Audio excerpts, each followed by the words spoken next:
Haiti chérie. My name is Miriam Vogue Coleman. I am originally from Port-au-Prince, Haiti. I live here in Chesapeake, Virginia, and I am a freight forwarder. So the air import export shipping. Originally, it was the political unrest in Haiti. At the time, it was around 1995, 1996, and everything was extremely uncertain. And I really didn't have a vision per se at that point. And my parents decided to step in and decide that it was time for me to go find my life. It was actually pretty good. I had a really good and active life. Myself and one of my best friends, we owned a deli slash corner store kind of sorta, where we imported fresh fruits, vegetables, and meats from the United States and sold. And together, her family owned a hotel, so her and I were in charge of the events and the parties and everything like that that were done at the hotel. So they had the hotel and a beach club, so we were in charge of that. So I was having fun. It was a good time. But unfortunately, with everything going on, it just made it a little bit more difficult to stay. A lot of our traditions gather really around family gatherings and food and dancing and a lot of music and stuff like that.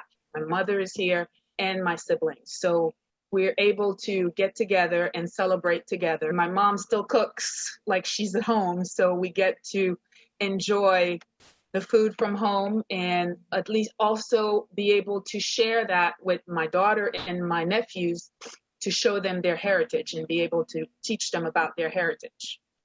A lot of my friends that were pretty much in my circle are geared towards some kind of politics, kind of sort of in a way.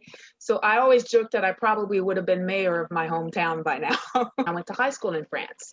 So that was an option, but the United States stood stronger because I had a US residency and I also had family here. It's been a lot easier than I thought it was going to be. I was probably, I would say, one of the lucky ones. I was able to find a job having been here less than a year, and I'm fortunate enough to still have the same job. I've been able to really make this my home and actually feel more at home here than I would in Haiti, to be honest with you. Get to know your area, get involved in the area, know your community, because that could be your village, quote unquote.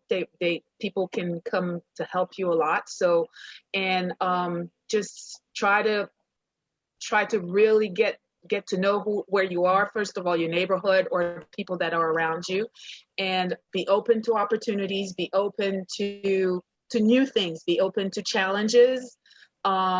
A lot of times people are closed-minded when they come here, or they think they could still live the same way they lived wherever the country they were from before. So, and that usually puts a barrier. Get to be comfortable with speaking English, or, making yourself at home, because this will be your home. I would say Carnival. The season of Carnival was probably the thing I miss the most. This is the season right now, the time right now, where every Sunday there's practice and then it culminates to the 3 days of Carnival. And that is my favorite time of the year. Now I'm much better about it, but I would be so sad. And I would literally make myself homesick because I would miss it so much. Nothing physical really or material, just the fact when I left, my parents were still there. And I kind of felt a little pinch, leaving them behind.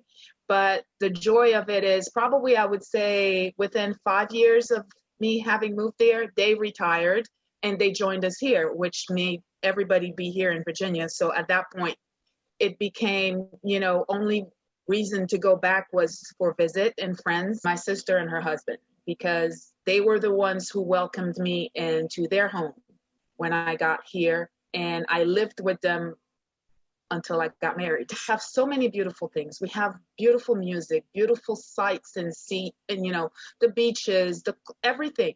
But unfortunately, everybody sees the ugly, the dirty, the political unrest, the fires, and the earthquake and all of that. And there's so many other sides to that beautiful country that I wish people would dig a little deeper to learn to know, or ask questions, and don't just look and see what you see on television or what you see on YouTube and think that that's all it is. We had our one and only monarch, which was King Henry Christophe, and he was part of the revolution and the independence in 1804. He is also the one who was behind the citadel.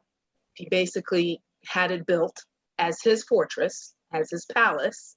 And then underneath the citadel, at the bottom of the hill, he has a palace that he calls Sans Souci, and that was built for his wife.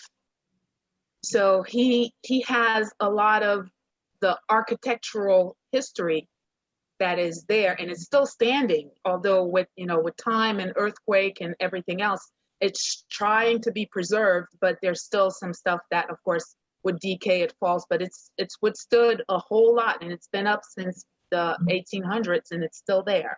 We had a king. His parents were from a tribe from Ghana, and he was the first one to actually unite the entire island at the time, the Dominican Republic and Haiti, as one.